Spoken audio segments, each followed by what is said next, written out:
APSC since its founding in 1976.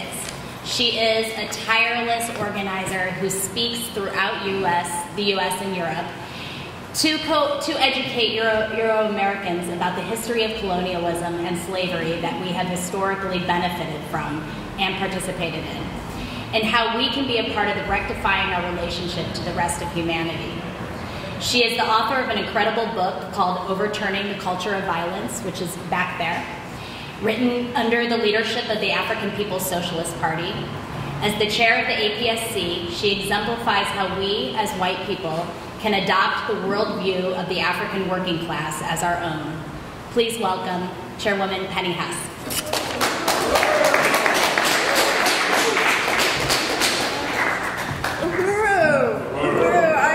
I'm so happy to be here in Oakland at the Uhuru House.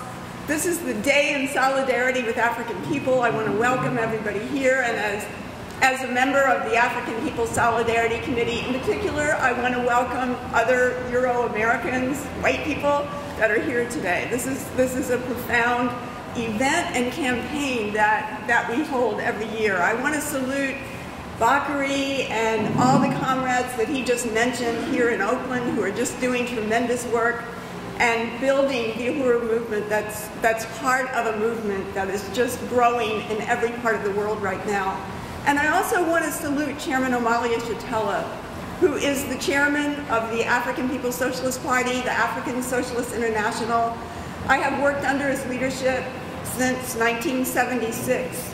And you've probably seen the chairman in recent weeks and months speaking in the thick of Ferguson and summing up on the ground. If you haven't seen it on Facebook or YouTube, you can go to uhurunews.com and see the chairman speaking, or you could see him speaking in Newark, New Jersey at the Imperialism Convention, or at the Black is Back in Philadelphia a few months ago, or even in Paris or London or Stockholm, Sweden.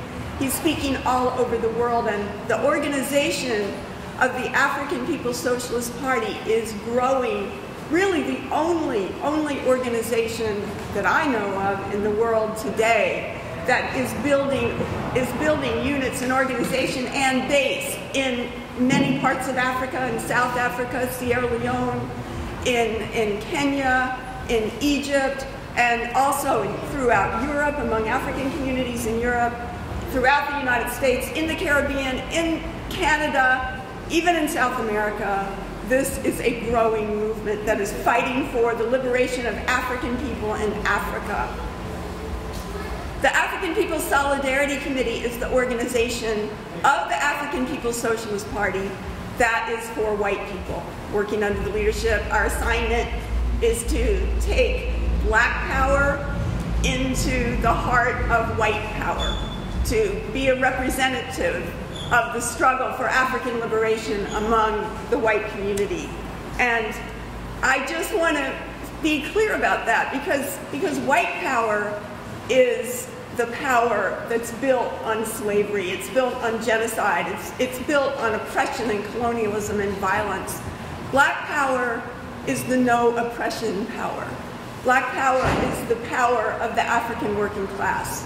It is the power that has another way of seeing the world and experiencing it, of saying that the power of one does not come at the expense of somebody else, but that all human beings can live on this planet together, sharing and forwarding humanity, not for profit, using the resources of the world and also human resources to forward and benefit humanity, not profit, not the benefit of a few at the expense of everybody else. So black power is our power as well, and we recognize that these two things, white power and black power, African power, cannot coexist.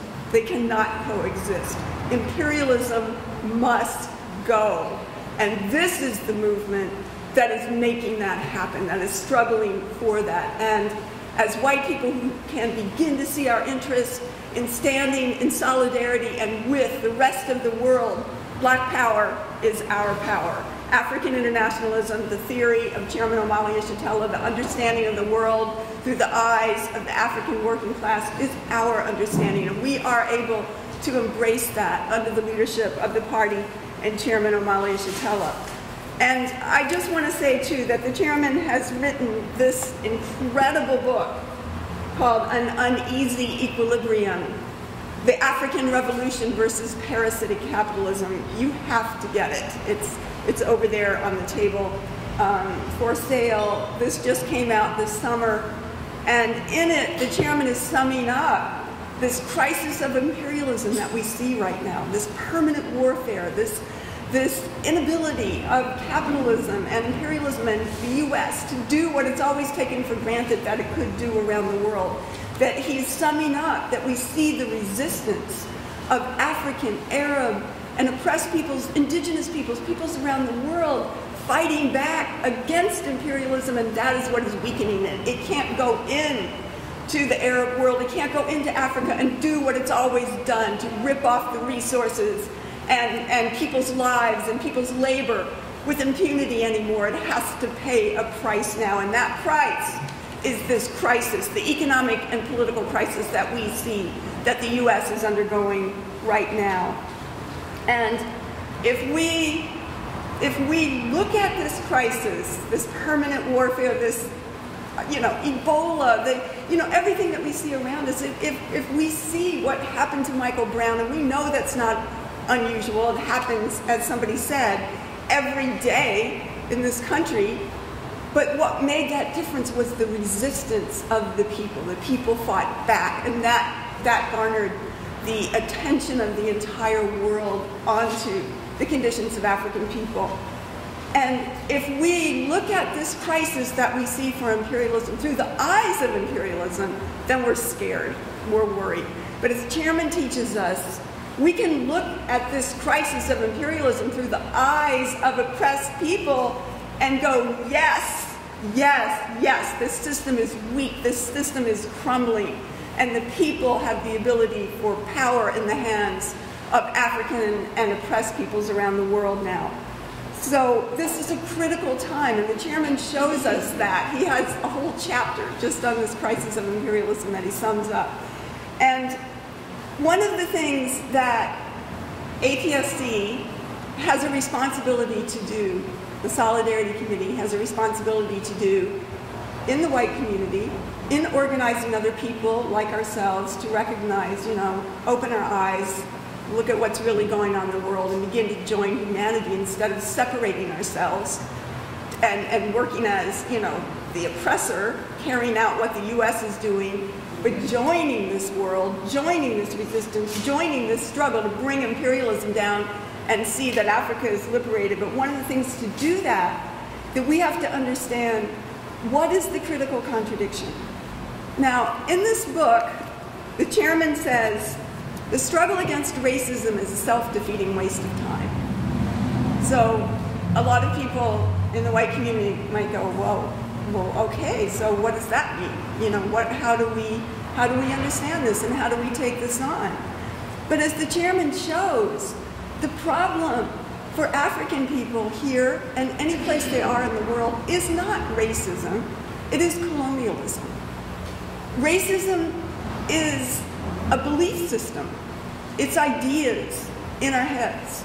Racism is a concept.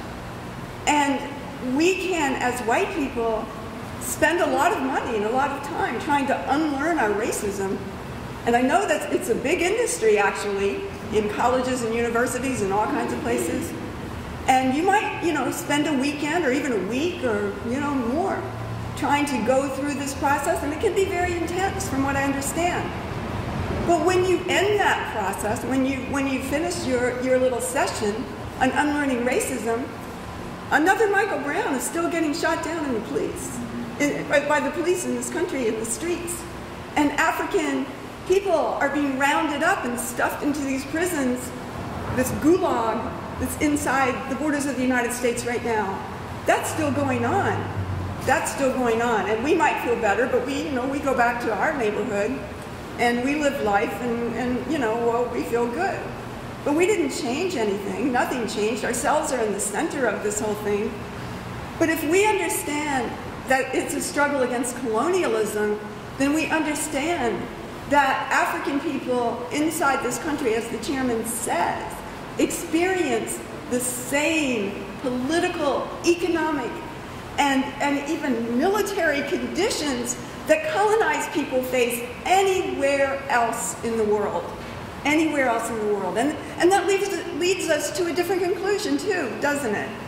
Because it doesn't say that it's me in that way, that I'm not in the center of this. Who's in the center of it are African people leading a struggle for national liberation, an anti-colonial struggle that transcends actually the borders of the United States to unite African people all around the world, to liberate Africa. And when Africa becomes liberated and is wrested away from the colonialism that exists there that is so clear, then imperialism has to fall, because it requires sucking the blood of Africans to exist every single day. So the question is colonialism. And I think we heard some statistics, but I want to just say a few that show and prove colonialism wherever it could be around the world, that inside this country there are 2.3 million people in prisons. And when we think about, by the way, that's how many people are in prison in any given day. But how many Africans are being brought into the system and get out of the system day by day, rotating through those doors and coming out? That's way beyond the number. But the official number is that 50% of the people in prison are African. If you've ever been to a court or a prison, you pretty much suspect that those are false and that it's a much higher percentage than that. And that Mexican people and indigenous people make up another third, so 2/3 of this prison system are colonized people that we know of, and that no place in the world has a prison system as huge as the United States. Not China, which has 1 billion people in population, but it has 1.5 million people in prison with 1 billion people.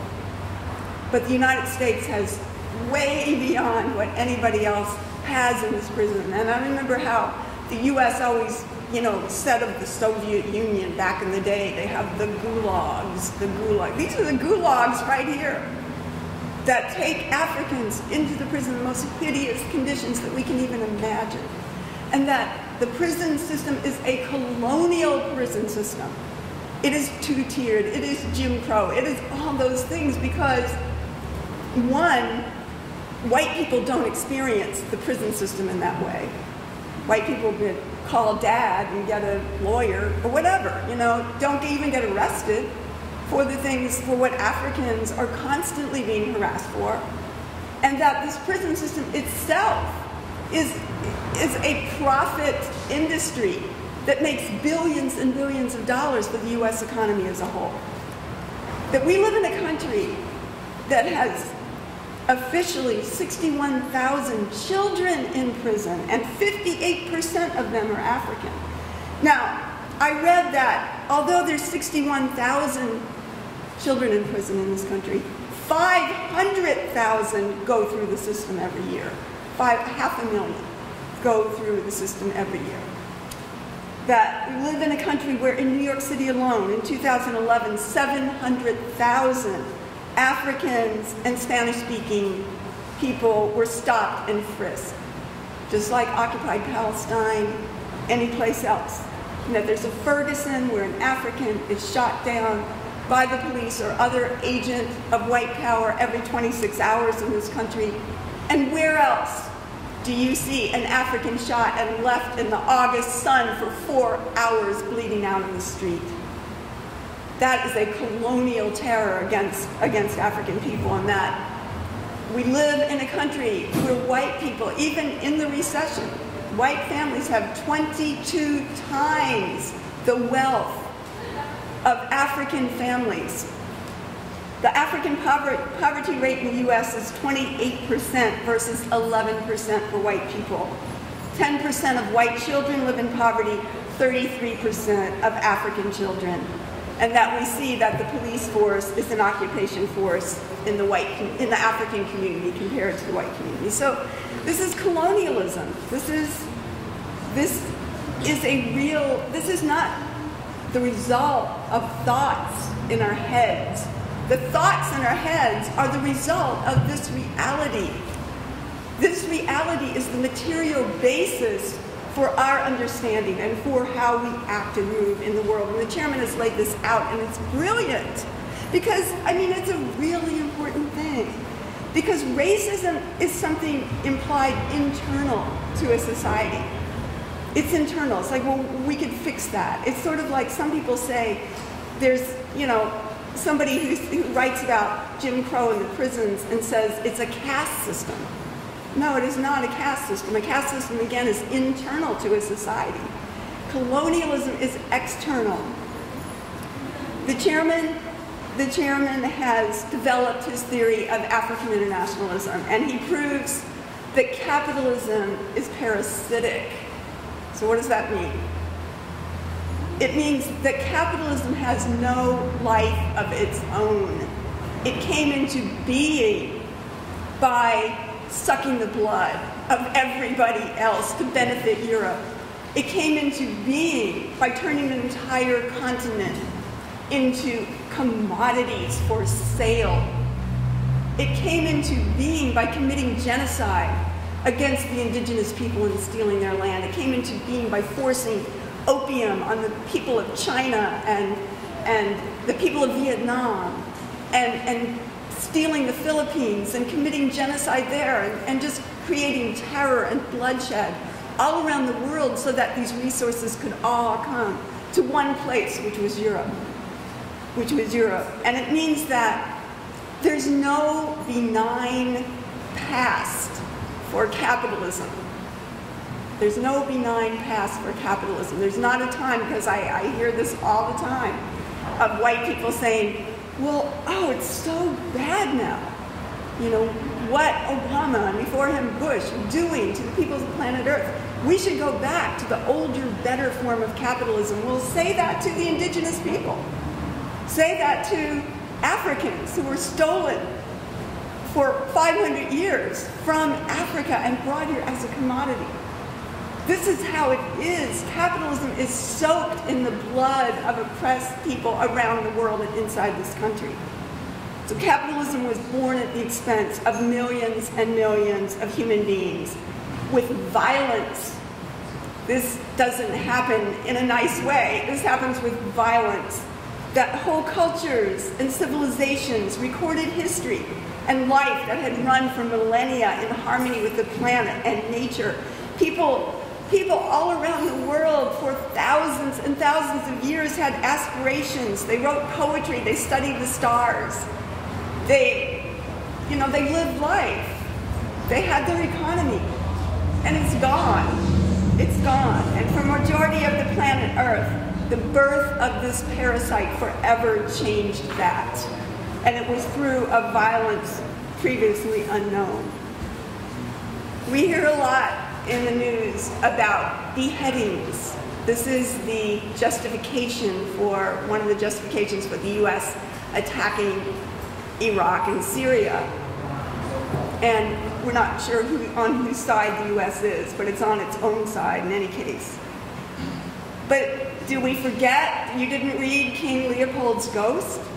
About King Leopold in the Congo, who colonized the Congo and killed, slaughtered at least 10 million Africans, who had a whole team that was responsible for just cutting off the hands and piling them of any African that resisted, including children, and piling them in huge mountains that people wrote about. There's mountains of hands there.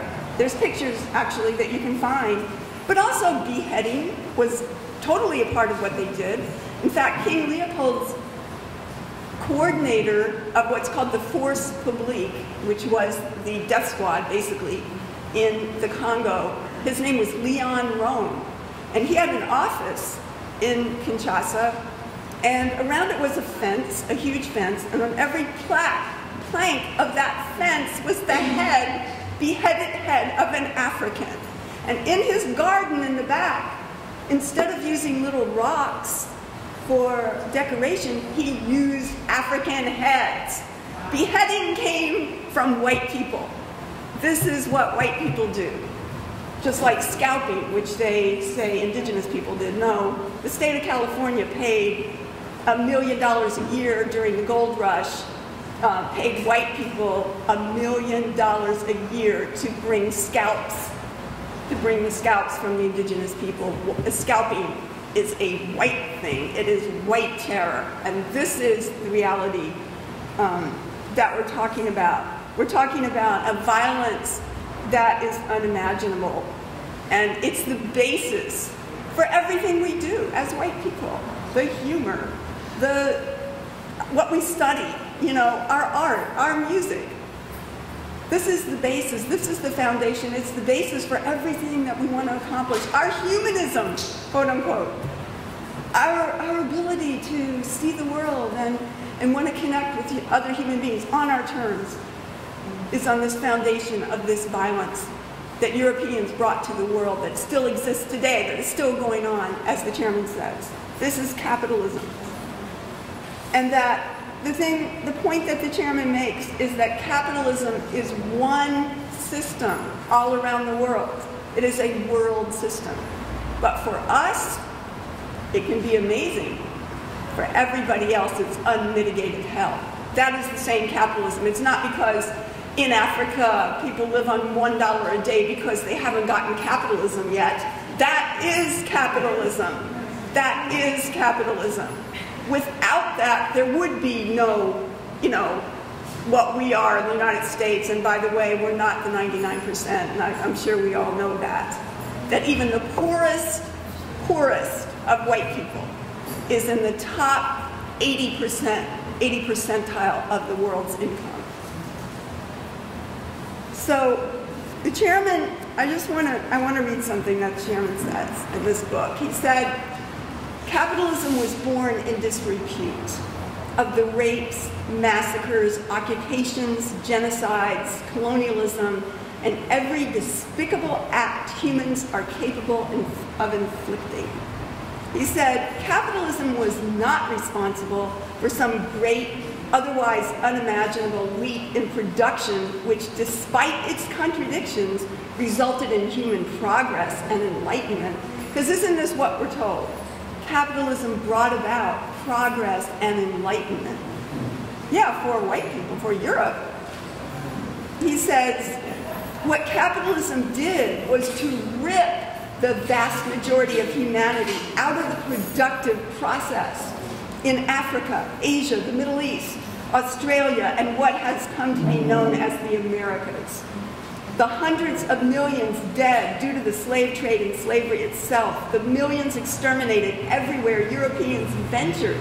These are the people whose hands were forever removed from a relationship with nature that would result in production. And this is a little bit out of context, by the way, because the chairman also is making the point that Africans are in production, but not for themselves. All of the production for Africans goes to Europe, goes to Europeans, goes to white people. And the chairman says Europeans achieved their national identity by way of this bloody process. This is not something that only happened a long time ago. The world's peoples are suffering the consequences of capitalism's emergence even now.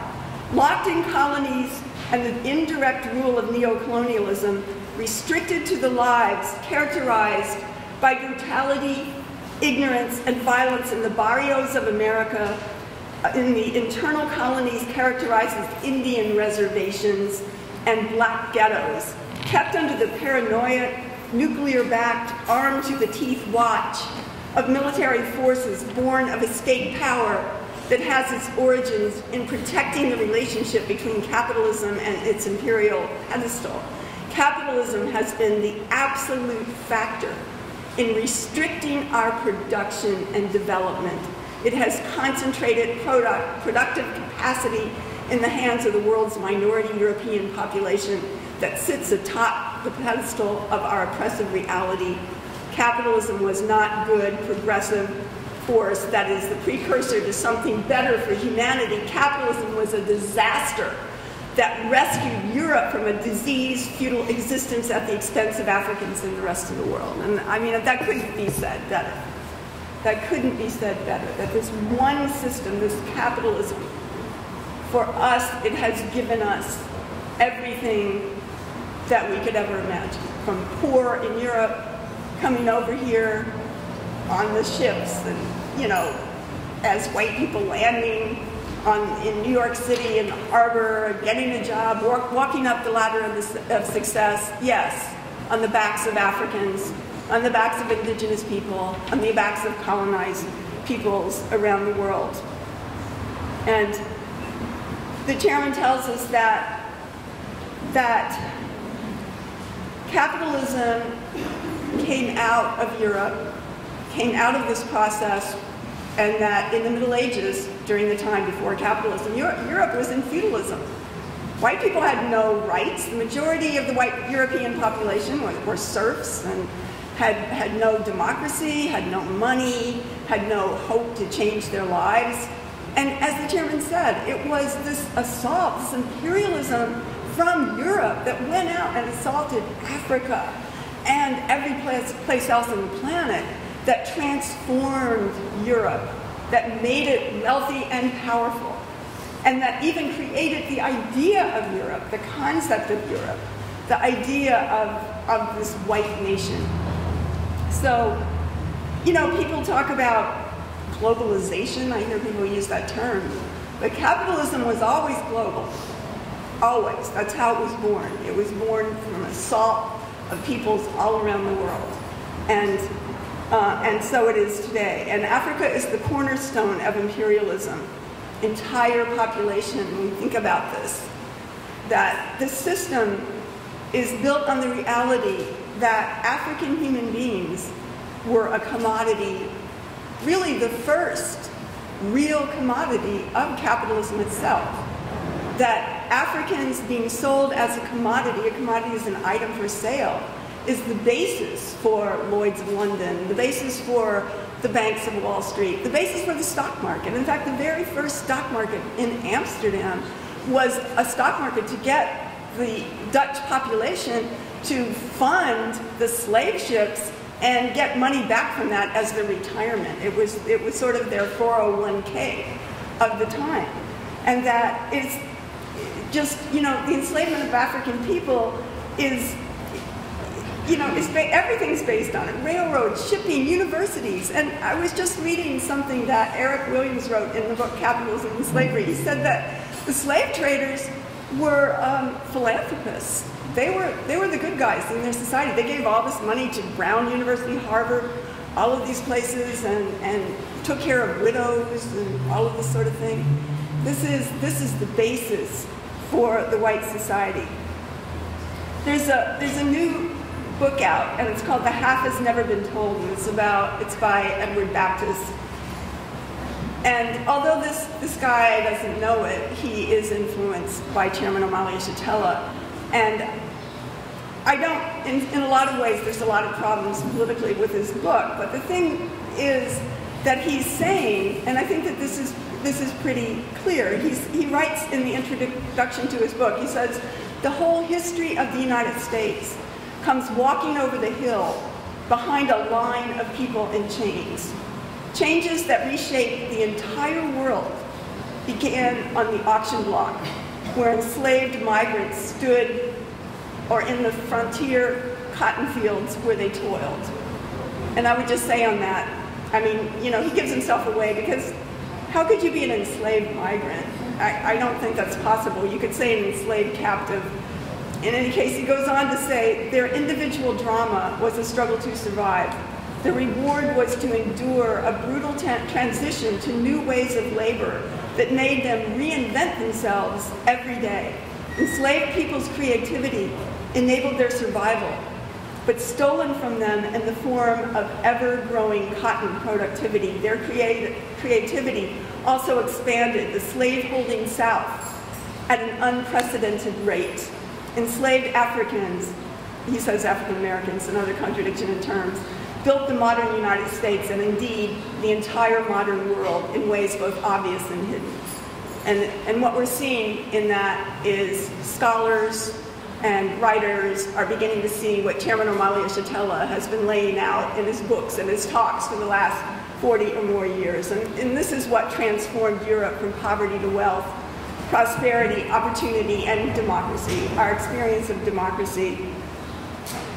And the thing that the point the chairman also makes is that all white people sit on this pedestal of the oppression of African people. All of us do.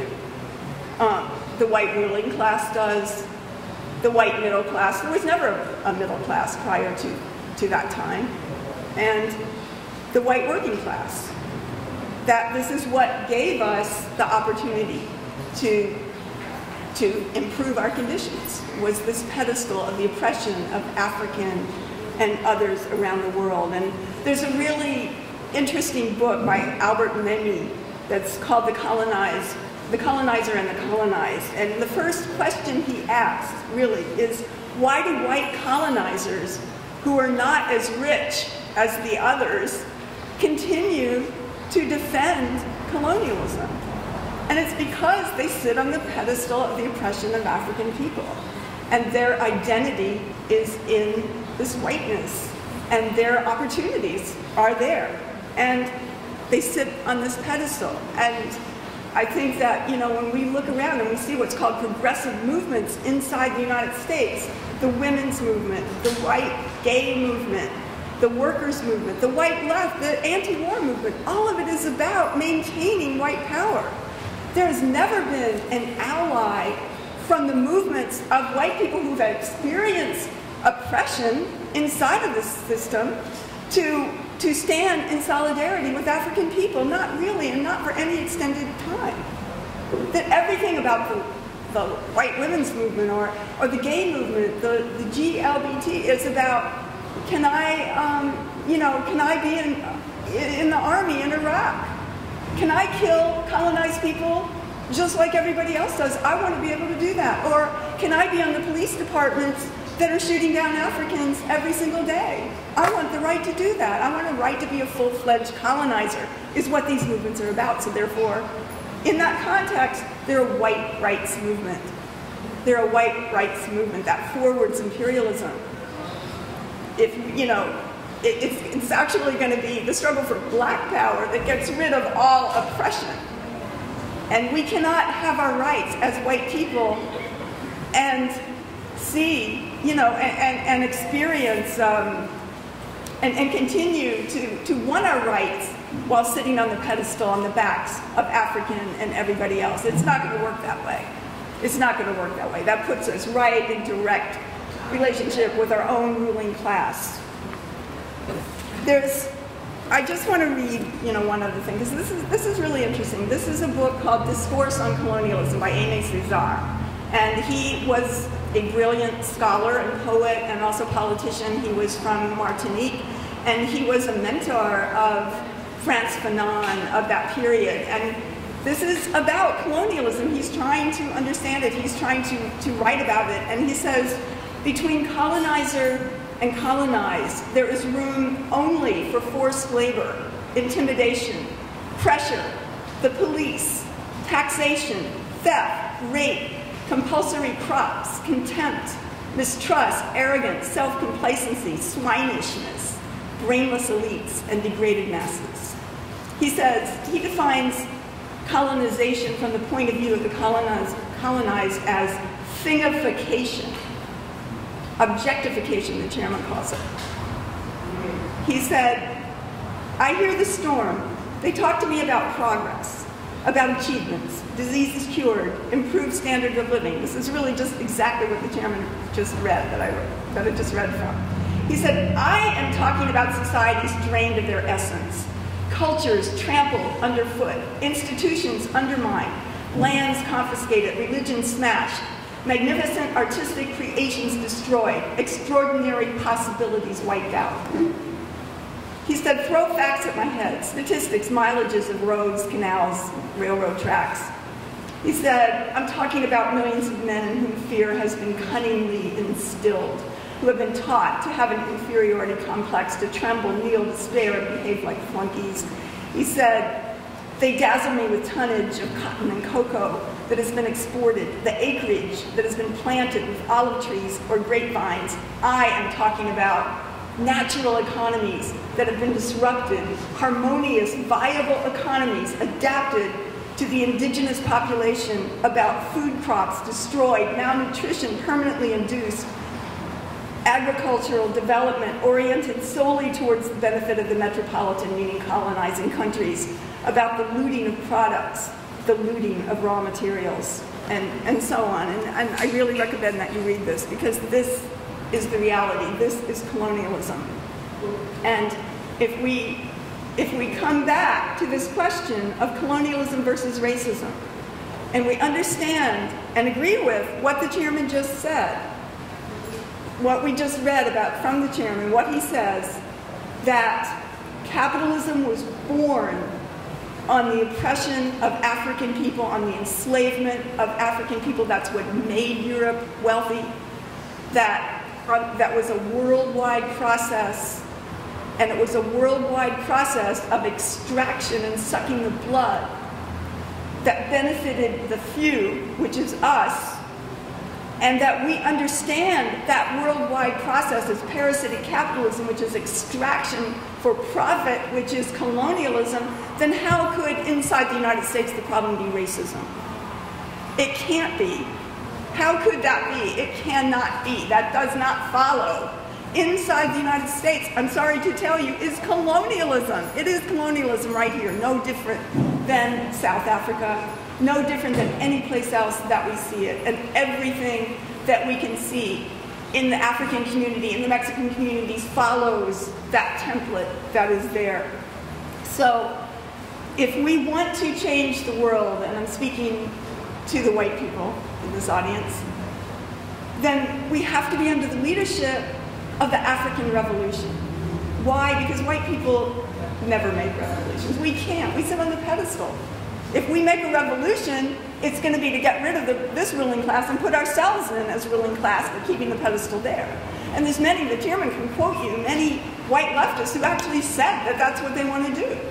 They want more power, just like we talked about, the women's movement, the gay movement, on top of this pedestal, but keep it the same.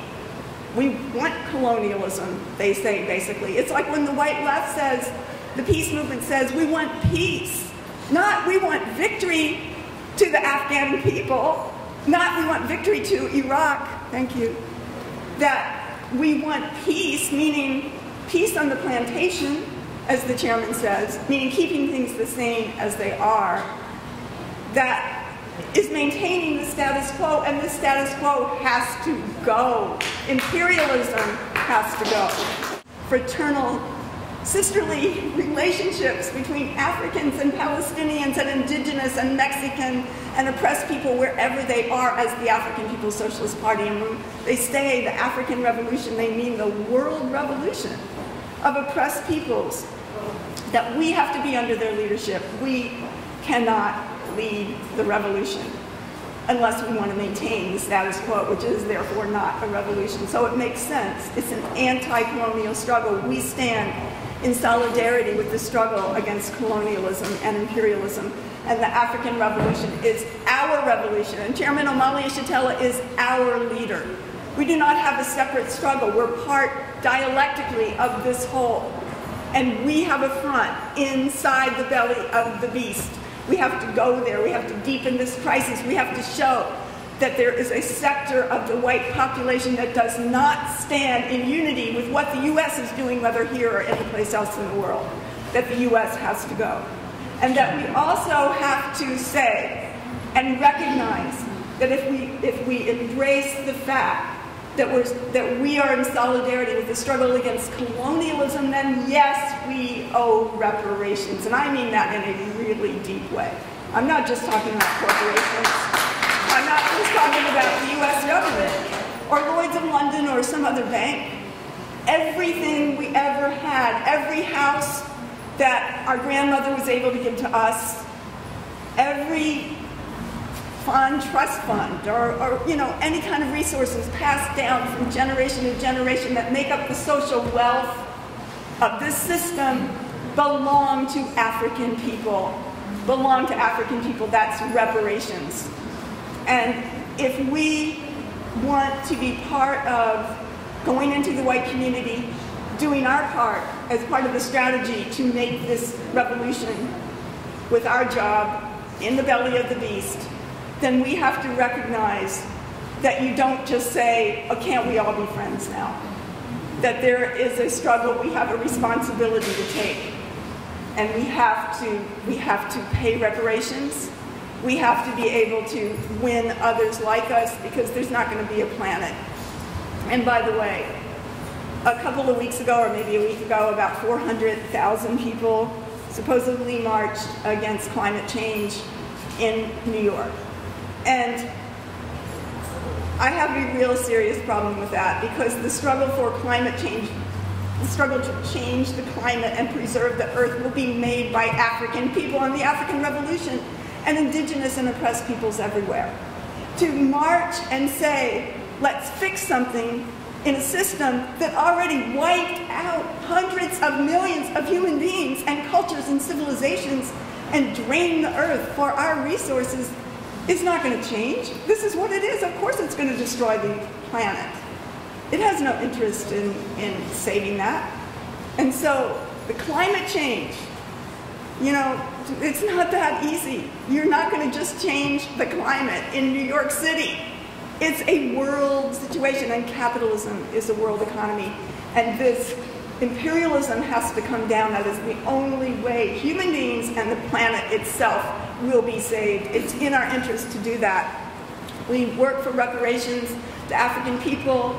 We build organization in the white community to recognize the truth, to come under the leadership of the African working class as our revolutionary stand. Our revolutionary stand. We are African internationalists. And I want to say Uhuru. The chairman usually leads a chant that means Africa is our land. It says Izwe letu I Africa. And there's a way that white people can participate in that by saying Africa is your land, and that is Izwe lenu I Africa. So I'm going to say Izwe lenu, you say I Africa. Izwe lenu I Africa. I Africa. Izwe lenu. Uhuru.